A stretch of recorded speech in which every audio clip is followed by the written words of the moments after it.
ये कल्याण, ये जीव के अंदर बड़ा मोह भरा हुआ है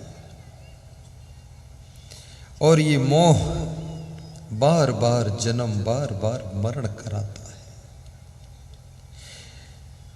मोह सकल व्याधिन कर मूला, जहते पुण्य उपजय बहुत सूला। मोह सकल व्याधियों की जड़ है, जिससे नाना प्रकार के कष्ट पैदा होते हैं। जानवर को रस्सी में बांधना पड़ता है, भैंस को जंजीर में बांधना पड़ता है, घोड़े को भी रस्सी में बांध दिया जाता है, हाथी को जंजीर से बांधा जाता है, शेर को कटघरे में रखा जाता है, चिड़िया को पिंजड़े में बांधा जाता है। लेकिन आदमी के लिए न कोई कटघरा है, न पिंजड़ा है, न रस्सी है, न जंजीर है, ये कोई बंधन नहीं है। लेकिन फिर भी आदमी बंधा है। ये आदमी कहाँ बंधा है? ये आदमी मोह की रस्सी में बंधा है, ये आदमी लोभ की डोरी में बंधा है, ये आदमी बंधा है। आदमी स्वतंत्र नहीं है, आदमी मजबूत बंधा हुआ है। मेरे पांव पड़ी जंजीर, प्रभु कैसे तारोगे। अभी कोयनी के एक आदमी को मैं साथ में ले जाऊं और लखनऊ में छोड़ दूं, लखनऊ में, तो मैं यहां बाद को पहुंचूंगा, वो मुझसे पहले लौट के आ जाएगा। उसको कौन लाया खींच के यहां? कौन लाया? ये मोह की डोरी खींच लाती है।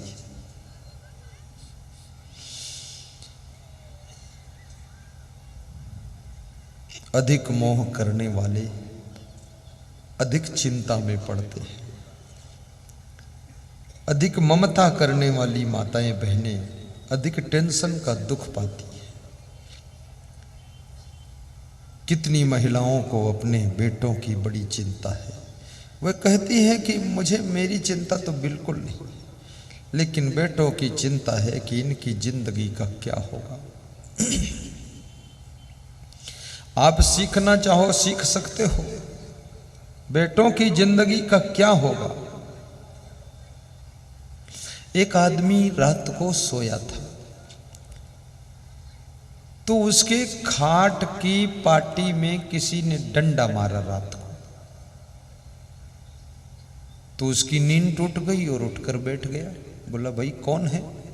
इतनी रात मेरी खाट कौन मारा डंडा? कौन इतना गुंडा?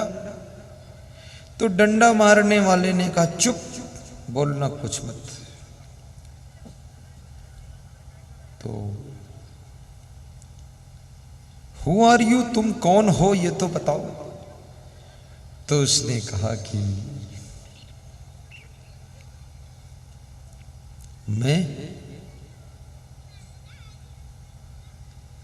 मैं कोई और नहीं हूं,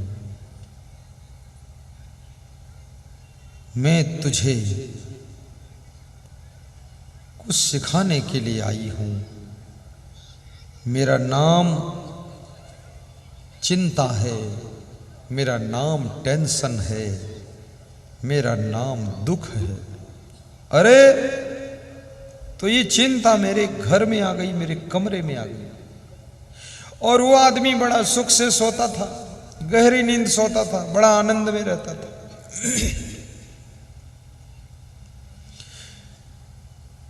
तो उस घर मालिक ने कहा, क्या पूछना चाहती हो चिंता देवी, बताओ ना।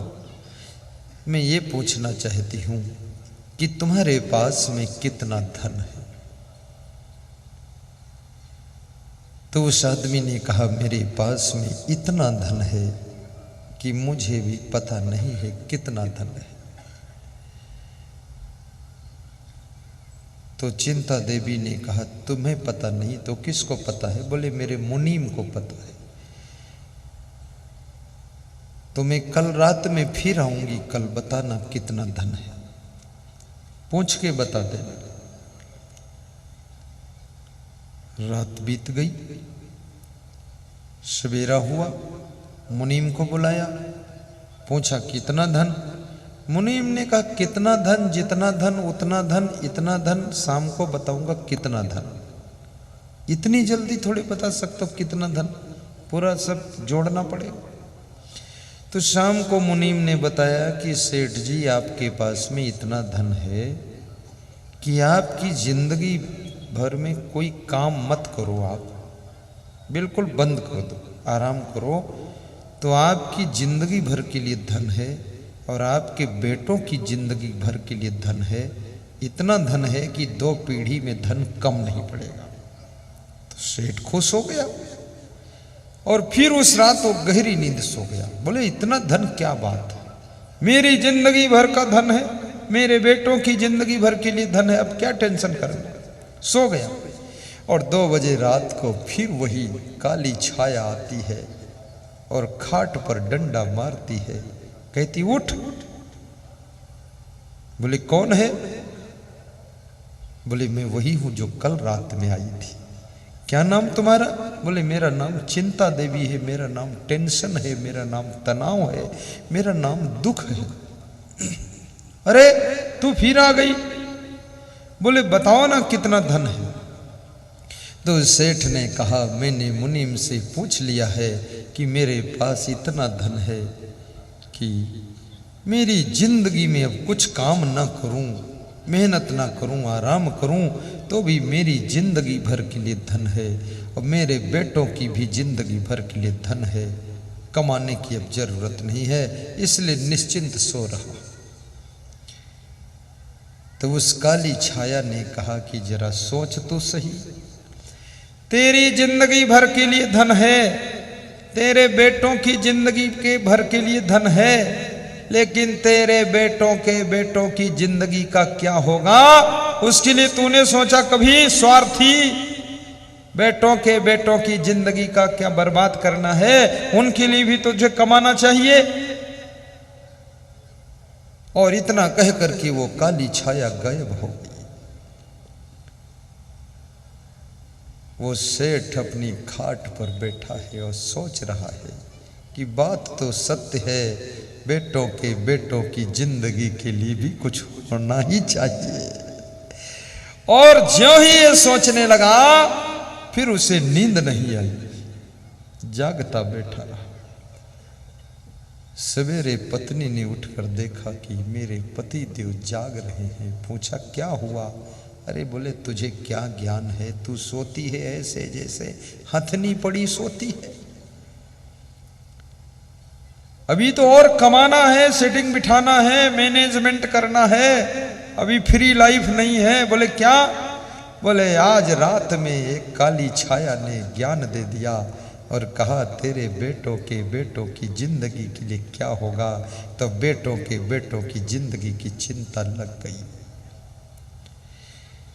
नींद उड़ गई, चैन उड़ गई, शांति भंग हो गई, बेचैनी आ गई, परेशानी बढ़ गई, टेंशन हो गई, तनाव हो गया। चिंता देवी का प्रभाव ही यही होता है, जिसके पास में वो आ जाती है उसकी नींद प्रायः उड़ ही जाती है और उसका जीवन व्यर्थ हो जाता है। बहुत दुखी रहने लगे। द्वार पर कुर्सी डालकर बैठा था, चेहरे पर तनाव है। जिसके चेहरे पर तनाव होता ना तो समझ लो चिंता में है, और जिसका चेहरा खुश नहीं तो समझो टेंशन में है, और जो कभी हंसता नहीं तो समझो चिंता में है, और जो कभी मुस्कुराता नहीं तो समझो उलझन में है, और जहां सब हंसे फिर भी न हंसे तो समझ लो बड़े भारी चक्कर में है। तो मित्रों ने पूछा कि मेरे मित्र तुम बहुत खुश रहते थे, आज क्या हो गया तुमको? उसने कहा आज मुझे ये हुआ है कि रात में चिंता देवी ने आकर बताया कि तुम्हारे बेटों के बेटों का क्या होगा। मेरी जिंदगी भर के लिए धन है, मेरे बेटों की जिंदगी भर के लिए धन है, लेकिन बेटों के बेटों की जिंदगी का क्या हो? तो मित्रों ने कहा इतना दुखी मत हो, इतना दुखी होने की जरूरत नहीं। याद रखना भाइयों और बहनों, मित्रों ने सलाह दिया कि एक नदी के किनारे महात्मा रहते हैं, उनके पास जाओ और महात्मा से आशीर्वाद लो तो ये दुख मिट जाएगा। वो सेठ महात्मा के पास 3 किलोमीटर पैदल चल करके पहुंचा। महात्मा ने कहा, क्या परेशानी? तो यही बताया कि मेरी जिंदगी भर के लिए धन है, मेरे बेटों की जिंदगी भर के लिए धन है, मेरे बेटों के बेटों की जिंदगी का क्या होगा, ये चिंता हो गई। तो महात्मा ने कहा, एक काम करो, तुम्हारे घर के सामने एक गरीब आदमी रहता है। बोले हाँ रहता है। बोले उसको कभी तुमने कुछ दिया? बोले कभी कुछ नहीं दिया उसको, गरीब है, अपनी किस्मत से मैं क्यों दूं? तो महात्मा ने कहा, एक काम करो, 10 किलो आटा, 10 किलो दाल, 10 किलो चावल और 10 किलो सब्जी ले जाकर के उस गरीब को सवेरे दान कर दे। बोले महाराज तो ये तो और कम हो जाएगा हमारे यहाँ। लोभी आदमी को जब दान करना पड़ता है ना, तो वो सोचता है कि हमारे स्टॉक में कम हो जाएगा, लेकिन उसको ये पता नहीं है, किसान को जब खेत में बीज बोना होता है तब किसान नहीं सोचता कि मेरे घर के स्टॉक में कमी हो जाएगी। वो बोरी बोरी गेहूं उठाकर खेत में फेंक देता है और वो खेत फिर 1 बोरी गेहूं अगर डाला है तो उसके बदले में 50 बोरी वापस लौटा देता है। ये दान करना ऐसे है जैसे खेत में बीज बोना है। एक दानी आदमी अपनी बैलगाड़ी में थाली, कटोरी, गिलास, चम्मच, कंबल, रजाई, गद्दा ये सब भर कर लिए जा रहा था। तो रास्ते में उसके दोस्त मिले, बोले ये कहाँ लिए जा रहे हो? बोले इसको बोने के लिए ले जा रहा हूं, इसको बो दूंगा। अरे बोले गेहूं बोया जाता, धान बोया जाता, गन्ना आलू बोया जाता, ये कहीं थाली कटोरी गिलास बोया जाता, कंबल बोया जाता? बोले ये भी बोया जाता। बोले ये कहाँ बोओगे, किस खेत में बोओगे? जहां बो वहां से हम उठा लाएंगे। अरे बोले चोर कहीं का उठाना नहीं है, ये खेत में नहीं बोया जाता है, ये दान किया जाता है और जितना इसको दान दिया जाता है उससे कई गुना ये वापस लौट कर फिर आ जाता है। गीता प्रेस के संपादक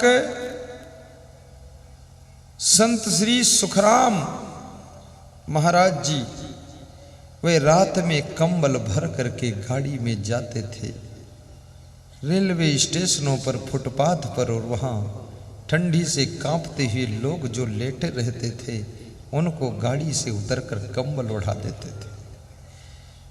एक लोटा और गिलास उनके पड़ोस रख देते थे। मैं आपसे भी निवेदन करूंगा, ये आज इस जन्म में जो भी तुमको मिला है उसके मिलने का कारण सिर्फ और सिर्फ किसी जन्म में तुमने दिया है तो आज तुम्हें प्राप्त हुआ है। तो इस महात्मा ने कहा कि जाओ, आपके द्वार के सामने एक गरीब रहता है, उसको 10 किलो चावल, 10 किलो आटा, 10 किलो दाल, 10 किलो सब्जी दान कर देना, तुम्हारा ये दुख दूर हो जाएगा, चिंता दूर हो जाएगी। कहीं दान करने से चिंता दूर होती है? दारू पीने से चिंता दूर होती है? दारू का नाम कितने लोगों ने रखा है, चिंता हरण टॉनिक। क्या बात है। और कितने लोग छक छक कर दारू पीते हैं कि बिल्कुल चिंता रह नहीं जाएगी। पर मैं कहूंगा, दारू चिंता हरण टॉनिक नहीं है, दारू चिता मरण टॉनिक है। ऐसा टॉनिक है जो आपको चिता पर पहुंचा करके भस्म करने वाला टॉनिक है, उसका नाम दारू है। दारू कभी मत पीना।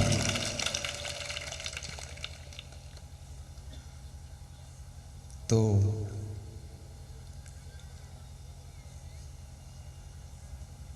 महात्मा ने कहा, यहां तर्क मत करो, जो कहता हूं वो करो। तो गर्जी क्या नहीं करता है।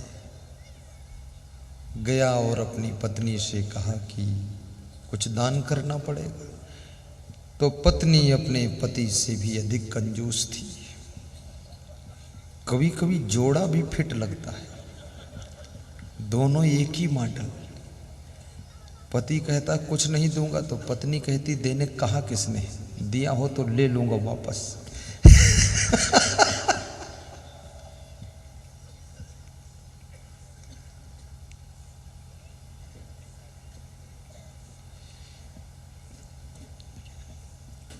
तो पति पत्नी कहते हैं अब मजबूरी है, क्या किया जाए।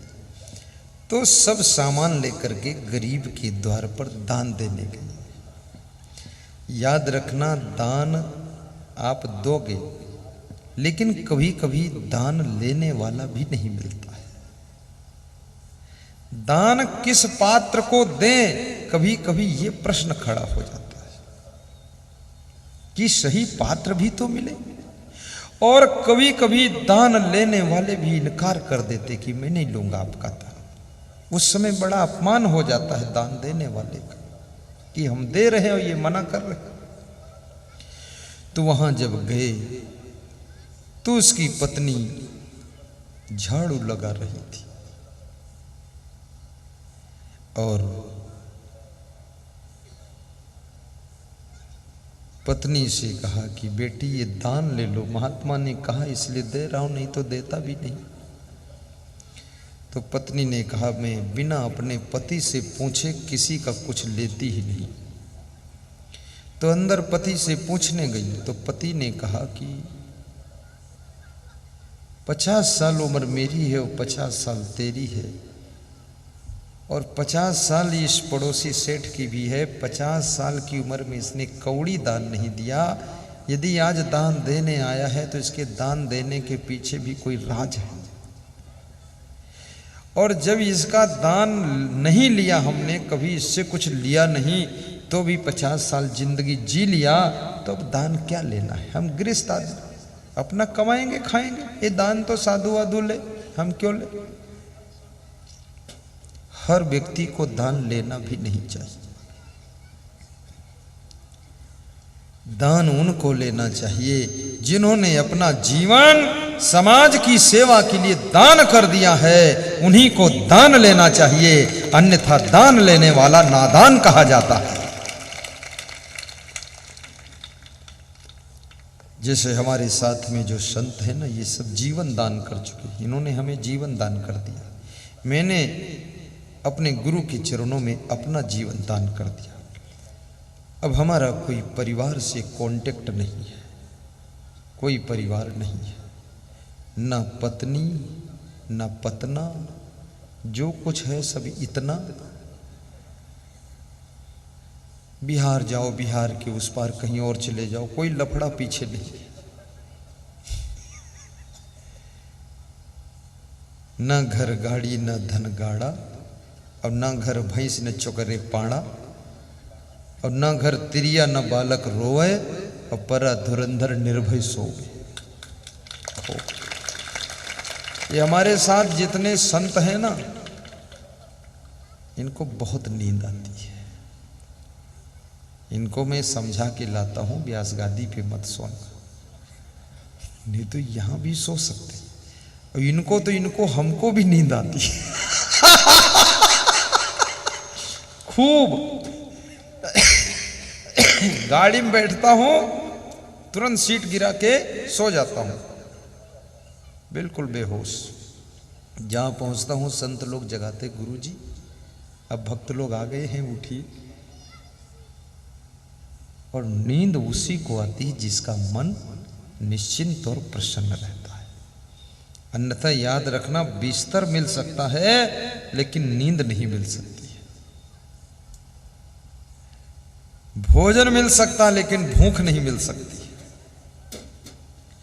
जिनके पास 56 प्रकार के भोजन हैं उनकी भूख नहीं है, और जिनकी भूख है उनके पास 56 प्रकार के भोजन नहीं है। और जिनके पास नींद है तो बिस्तर नहीं है, और जिनके पास बिस्तर है तो नींद नहीं है। क्या उल्टा सेटिंग हो रही है दुनिया में। और मैं तो ऐसा आशीर्वाद अपने गुरु जी से आपके लिए मांगता हूं कि आपके पास में बिस्तर भी अच्छे से अच्छा होना चाहिए और नींद भी आपके पास में टाप से टाप की होनी चाहिए और 56 प्रकार के व्यंजन भी हो और आपके पास में भूख भी खूब हो। खूब खाओ, खूब हजम करो और खूब अच्छे बिस्तर पर सोकर नींद लीजिए। जब सोया करो तो जरा गुरु की याद कर लिया करो। गुरु का प्रवचन मोबाइल में सुनते सुनते सो जाया करो। इसमें कितने लोग हैं जो यूट्यूब में मोबाइल में भी प्रवचन सुनते हैं? जरा हाथ उठाइए। वाह, अरे वाह, मोबाइल में भी बहुत लोग सुनते हैं। मोबाइल में यूट्यूब में सर्च कीजिए आप मेरा नाम असंग साहिब असंग देव, तुरंत 700 प्रवचन लोड है उसमें। खूब सुनो, सब्सक्राइब कर लो। सब्सक्राइब करने से उसका पैसा नहीं कटता है। और यहाँ सब्सक्राइब करने के लिए कार्यालय खुला, फ्री में आपको यूट्यूब में सब्सक्राइब कर देंगे। जिसको आता ना हो वहाँ करा लेना। और फेसबुक में लाइक कीजिए और ट्विटर में ट्वीट कीजिए और व्हाट्सएप भी भेजिए। गुरु जी की वाणी दूसरों तक पहुंचाइए। मैं आपसे यही निवेदन करूंगा, तुम गुरु जी के प्रचारक भक्त बनो, प्रचारक भक्त बनो, उनकी वाणी को जन जन तक पहुंचाने वाले भक्त बन जाओ। इसमें कितने लोगों ने 9 बजे टीवी चैनल में जो प्रवचन आता है उसको बहुत लोगों को बताया है। ऐसे कितने लोग हैं जिन्होंने दूसरों को भी बताया है? जरा हाथ ऊंचा करें। ये लोग हैं, देखो। लेकिन सभी लोग दूसरों को भी बताना। देखिए, कौवा को रोटी का टुकड़ा दे दो तो कौवा अकेले नहीं खाता है। कौवा कहता काव काव, काव काव नहीं कहता, वो अपने जाति भाइयों को कहता आओ आओ आओ आओ। और उनको बुलाकर झुंड के झुंड कौवा आ जाएंगे। 100 कौवा, 200 कौवा, 500 कौवा, कौवा पर कौवा, इतने कौवा, जितने कौवा, सब कौवा इकट्ठे होंगे और रोटी लूट लूट कर खाएंगे। कौवा भी अपने जाति भाइयों को बुलाकर सूचना दे करके तब खाता है। तो तुम प्रवचन सुनते हो, गुरुदेव का इतना आनंद लेते हो, तो अपने जाति भाई मनुष्य जाति को कम से कम सूचना दीजिए, प्रचार कीजिए, ताकि सब लोग सुने। तो बड़ी अच्छी कथा है। पत्नी जब घर में पूछने जाती है तो पति ने क्या कहा, अपने घर में आज खाने भर का है कि नहीं? तो पत्नी ने कहा आज भर का है, लेकिन कल भर का नहीं है। तो पति ने कहा जाओ मना कर दो कि हमारे घर में आज खाने भर का है, हम कल के लिए स्टॉक रखते नहीं। जाओ मना कर दो, उनका दान नहीं लेना है और राशन वापस ले जाए।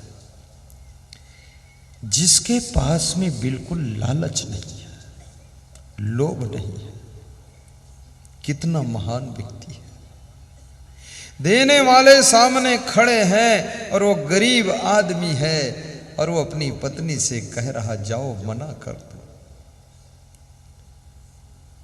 पत्नी जाकर मना करती है कि हमारे घर में आज भर का खाने का है, हम कल के लिए स्टॉक करते नहीं हैं और 50 साल जिंदगी गुजर चुकी है और थोड़ी बची वो भी गुजर जाएगी, कृपया आप इसे वापस ले जाइए। तो वो सेठ ने सोचा कि जिसके घर में केवल आज भर का खाने को है और कल के लिए नहीं है और कल के लिए स्टॉक भी नहीं रखता है और वो भी निश्चिंत जीवन जी रहा है, फिर मेरे घर में तो मेरी जिंदगी भर के लिए है, मेरे बेटों की जिंदगी भर के लिए है, तो बेटों की टेंशन मैं क्यों लूं? मैं भी अब निश्चिंत ही रहूंगा, चिंता नहीं करूंगा। तब उसने वो नदी तट पर निवास करने वाले, साधना करने वाले महात्मा को धन्यवाद दिया कि धन्य हो प्रभु, दान भी खर्च नहीं हुआ और ज्ञान मिल गया। बहुत खुश हुआ कि कौड़ी गई नहीं, फायदा हो गया। और सब राशन वापस लाके घर में रखा और सवेरे जाकर महात्मा को मिला, बोला बात बन गई। बोले क्या हुआ? बोले उस गरीब ने लिया ही नहीं। उसने कहा मेरे घर में आज भर का है और कल के लिए मैं रखता नहीं हूं। तो मैंने सोचा मेरे घर में तो जिंदगी भर के लिए है और बेटों की जिंदगी भर के लिए, तो मैं बेटों की जिंदगी क्यों चिंता करूं। तो मेरी चिंता खत्म हो गई, प्रभु ज्ञान हो गया। ये ज्ञान आप यहाँ भी दे सकते थे। तो महात्मा ने कहा यहाँ शब्दों से ज्ञान देते तो समझ में नहीं आता, इसलिए प्रैक्टिकल कराकर ज्ञान दे दिया तो समझ में ज्यादा आया। मैं आपसे भी निवेदन करूंगा, कृपया चिंता छोड़ो, सुख से जियो। बेटों की भी चिंता न करो, उनकी व्यवस्था करो, उनको ऊंची शिक्षा दिलाओ और उनको अच्छे संस्कार दो। जिस बालक की मां मजदूरी करती थी, दूसरे के घरों में बर्तन मांजती थी, झाड़ू बुहारू करती थी, आज उस गरीब मां का बालक भारत देश का प्रधानमंत्री नरेंद्र मोदी बनकर बैठा है। याद रखना, ये हमारे आपके सामने जीता जागता उदाहरण है कि इतनी गरीब मां का बेटा इतने ऊंचे पद पर जा सकता है, तो तुम तो इतनी गरीब नहीं हो, तुम्हारा बेटा तो बहुत ऊंचे जा सकता है। बस आस रखिए, विश्वास रखिए, प्यास रखिए, तलाश रखिए और गुरुदेव के चरणों में थोड़ा मन को जोड़े रहिए। आपका बेटा प्रधानमंत्री बने न बने, लेकिन आपका प्रेम करेगा, आपके घर को संभालेगा, आपके यहाँ शिक्षक बन जाएगा, डॉक्टर बन जाएगा और सब कुछ बनेगा। उसके पास भी तो भाग्य है, कर्म है। वो बेटा कोई साधारण नहीं होगा, उसकी भी जिंदगी हंसती हुई बीत जाएगी। उसकी टेंशन मत कीजिए। मैं सबको यही संदेश देना चाहता हूं कि ये चिंता जीवित मनुष्य को जलाती है और चिता मरे हुए आदमी को जलाती है। दोनों में अंतर इतना है, एक जिंदा को जलाती है, दूसरी मुर्दा को जलाती है, और एक बिंदी का फर्क है। जब तुम मर जाते हो तो तुमको चिता जला देती है, और जब तक जिंदा रहते हो तब तक चिंता जलाती रहती है। जीने की कला सीखो। जब मां के गर्भ में थे तुम कुछ नहीं करते थे, तब भी तो तुम सांस लेते थे, जीवित थे। जन्म हुआ, तुम्हारा बचपन था, तब भी तुम जी रहे थे और सब व्यवस्था बनती थी। अब तो तुम बहुत बड़े हो गए, बुद्धिमान हो गए हो, अब व्यवस्था क्यों नहीं बनेगी? सब बनेगी। हंसते हंसते व्यवस्था कीजिए, टेंशन मुक्त प्रबंधन कीजिए। मैनेजमेंट आपका टेंशन मुक्त होना चाहिए। चिंता करके प्रबंध मत कीजिए, प्लानिंग बनाकर कार्य कीजिए। हर कार्य में आपको सफलता मिलेगी और हंसते हुए जिंदगी अपनी बिताने की कोशिश कीजिए। राम का स्वभाव था मुस्कुराने का और कृष्ण का स्वभाव था हंसने का। कबीर का स्वभाव था प्रसन्न रहने का, लेकिन आज के आदमी का स्वभाव है चिंता करने का।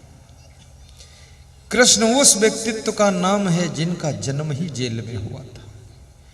तुमको जवानी में जेल जाना पड़ जाए तो भी रोने लग जाते हो।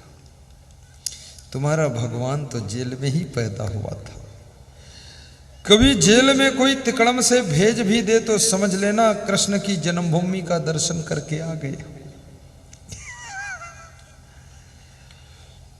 और कभी कोई तुम्हारे ऊपर केस लगा दे, मुकदमा लगा दे, तो मुकदमे को अच्छी तरह से लड़ना, क्योंकि याद रखना सांप भले छोटा होता है पर जहर छोटा नहीं होता है।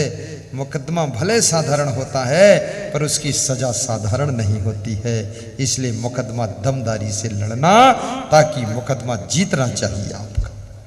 जो झूठा पक्ष है उसको हराइए। और कबीर साहब कहते हैं कि कर्म करने में भी तुम स्वतंत्र हो, बोलने में तुम स्वतंत्र हो, अपने स्वभाव को बनाने में भी स्वतंत्र हो, व्यवहार में भी तुम स्वतंत्र हो, चरित्र में स्वतंत्र हो। जैसा चरित्र बनाना चाहो बना सकते हो, लेकिन चरित्र अगर उज्जवल होगा तो तुम्हारे चित्र का भी सम्मान होगा, और चरित्र अगर हीन चरित्र होगा तो तुम्हारा भी अपमान होगा। चित्र की तो बात छोड़ो, तुम्हारा खुद का अपमान होगा। और चरित्र पैसे से नहीं मिलता है, लेकिन धिक्कार है आदमी को कि आदमी पैसे के लिए चरित्र को खो देता है। पैसे से चरित्र नहीं मिलता है, लेकिन पैसे के लिए आदमी चरित्र को खो देता है।